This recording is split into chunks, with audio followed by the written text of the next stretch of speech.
중소기업에 대한 정부 지원 제도는 이렇게 돼 있습니다. 정부 지원 자금 이렇게 표현을 하죠. 요거는 일종의 무상 자금이에요. 보조금이라고 표현을 하는 거죠. 두 번째는 정부의 중소기업에 대한 금융 지원이라고 있죠. 금융 지원. 이 내용은 일반적으로 뭐 정책 자금이라고 이렇게 표현을 합니다. 어떤 차이가 있냐면 무상 자금은 갚지 않는다라는 의미가 있고 정책 자금은 상환해야 된다라는 이런 의미가 있습니다. 세 번째 어떤 거가 있냐면 정부가 중소기업에 대한 지원 제도는 법률로 마련이 되어 있는데 법인세에 대한 지원도 있습니다. 법인세 혹은 개인기업은 종소세라고 표현하죠. 종소세에 대한 지원이라는 것도 있습니다. 네 번째는 일석사조라고 하는데 부동산 취득세 혹은 재산세까지도 합니다. 거기에 대한 지원이라고 하는 이런 네 가지가 있습니다. 네 가지인데 한 방에 해결할 수 있는 방법이 있을까?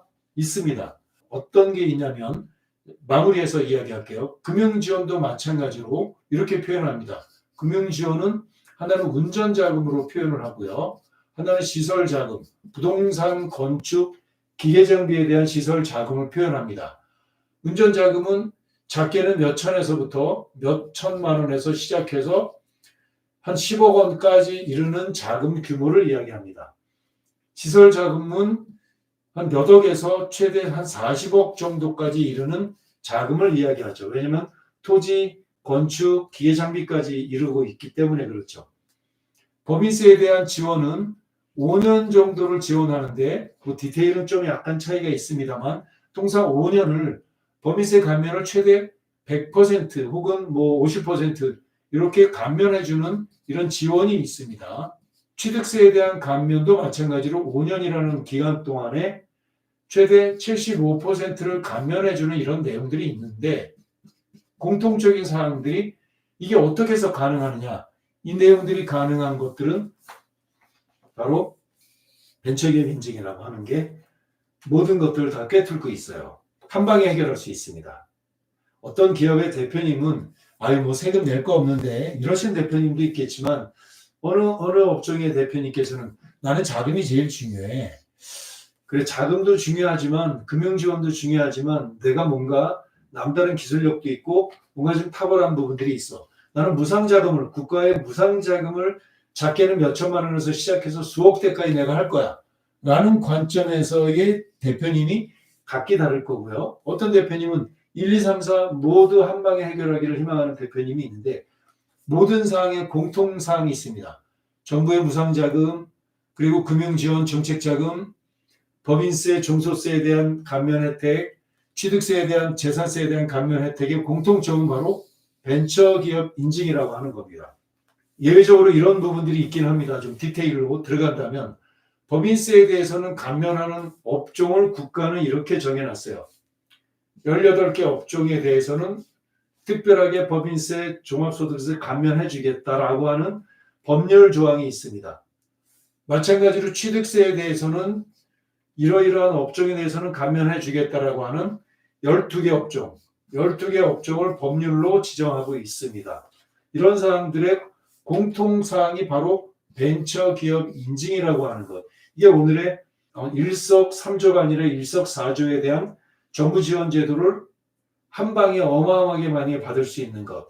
기업이 생존하고 성장하는 내내 1년, 3년, 5년 내내 받을 수 있는 사항이 바로 벤처기업 인증이라는 것이죠. 이 네 가지가 라이센스는 똑같습니다. 겉보기의 라이센스는 똑같은데 내용이 좀 달라요. 예비벤처는 쉽게 얘기하면 우리 천재, 스카이, 이공계, 교수, 하이테크 기업 대한민국에 몇 개 없어요. 생각하지 마시죠. 두 번째 연구개발 기업도 많기는 하는데 이 영상을 시청하시는 대부분의 대표님들은 연구개발 기업이 만약에 있다면 아주 극소수의 대표님만이 이 영상을 시청하시기 때문에 이것도 제외. 우리가 관심을 갖는 영역은 혁신성장 벤처, 투자 벤처. 그런데 투자 벤처는 적격 투자기관이라고 있습니다. VC라고도 표현을 합니다. 일반적인 표현이에요.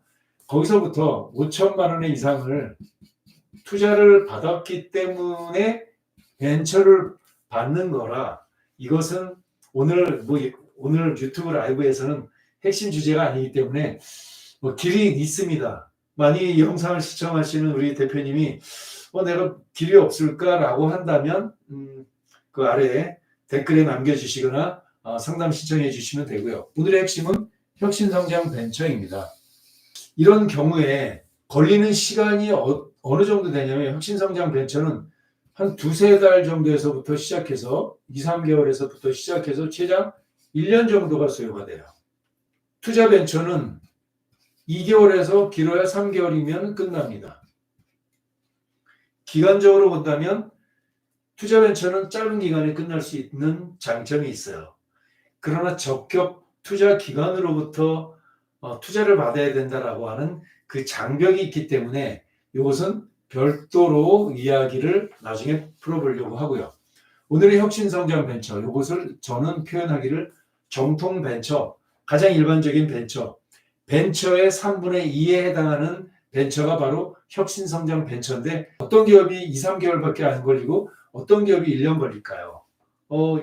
이렇게 표현합니다. 어떤 기업이냐면 기술력이 정말 별로 없는 기업. 그냥 쉽게 얘기하면 도소매라고 할까요? 도소매. 혹은 음식점이라고 표현을 해볼게요. 그냥.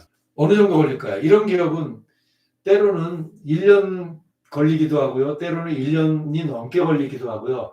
하다가 포기할 수도 있고 그렇습니다만 어쨌든 도소매도 벤처가 될 수 있고 음식점도 벤처가 될 수 있고 인테리어 건축 시공도 설비 시공 심지어는 시스템 에어컨 냉난방 이런 데도 벤처를 받을 수 있기는 합니다만 고도 기술력을 기반으로 하는 사업이 아니기 때문에 벤처를 받는다는 것은 정말 그런 업종에 기술을 갖고 있지 않은 기업들은 받으려고 대표님께서 노력하신다면 받을 수는 있지만 일반적인 관점에서 봤을 때는 시간이 많이 걸린다. 1년 걸린다.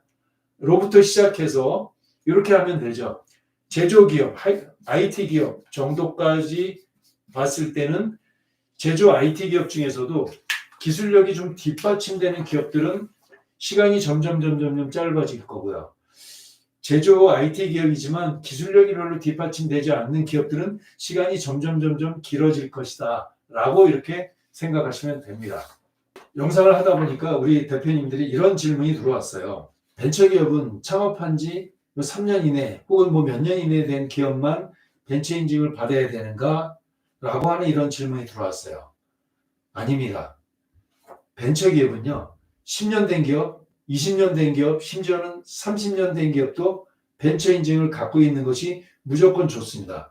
왜냐하면 만약에 그런 기업도 정부의 R&D 지원 사업이나 무상자금, 기술개발 사업을 도전할 수 있고요. 혹은 오래된 기업이 아직은 매출은 크지는 않지만 기술력도 단단해요.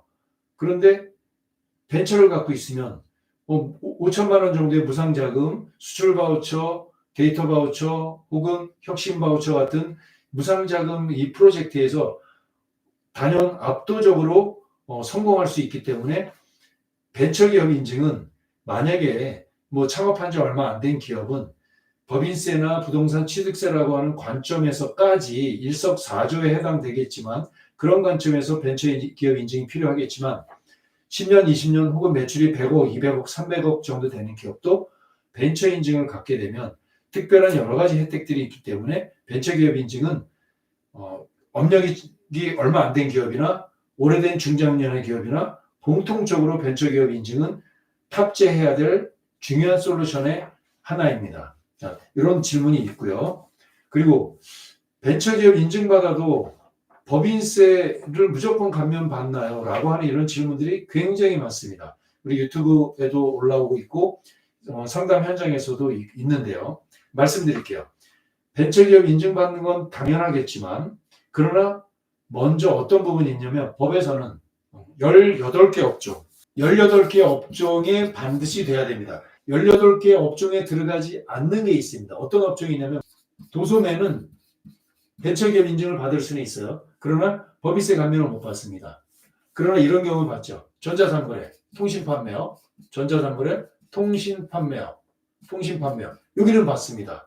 법인세 감면받을 수 있는 종합소득세 감면받을 수 있는 업종 18개 업종에 들어가는 게 전자상거래 통신판매업인 것처럼 음식점도 받을 수 있어요. 법인세, 종합소득세 감면 받습니다. 이런 부분들이 있어요. 그래서 음식점도 저는 때에 따라서는 벤처 인증 받는 거 추천드립니다. 강력하게요. 또 이런 질문이 있죠. 이건 법인세에 대한 건데 부동산 취득세에 대한 이야기가 굉장히 많습니다. 부동산 취득세는 여기에 포함돼서 재산세까지 포함되는데 부동산 취득세 감면되는 업종들이 있는데 해당되는 업종은 아시는데 특이한 업종들은 모르시는 경우가 있어요.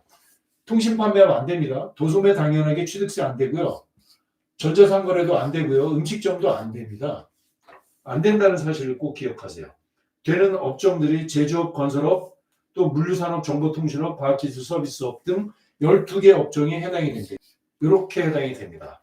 연말이 되고 있기 때문에 단지 정부 지원 자금만이 아니라 금융 지원, 또 법인세, 부동산 취득세까지 중소기업에 대한 정부 지원 제도는 정말 많이 있는데 이것들을 잘 활용하는 다양한 솔루션들이 있는데 오늘은 일석사조의 정부 지원 제도와 함께 그 핵심에 벤처기업 인증이 있다는 것 요거 하나만 기억하셔서 내가 처해 있는 업종이 어떤 업종이든지 최대한 노력하셔서 벤처기업 인증을 획득하시는 우리 대표님 돼서 정부로부터 많은 혜택도 받고 사업도 새해 많이 번창하시면 좋겠습니다. 오늘 영상 여기서 마치도록 하겠습니다. 고맙습니다.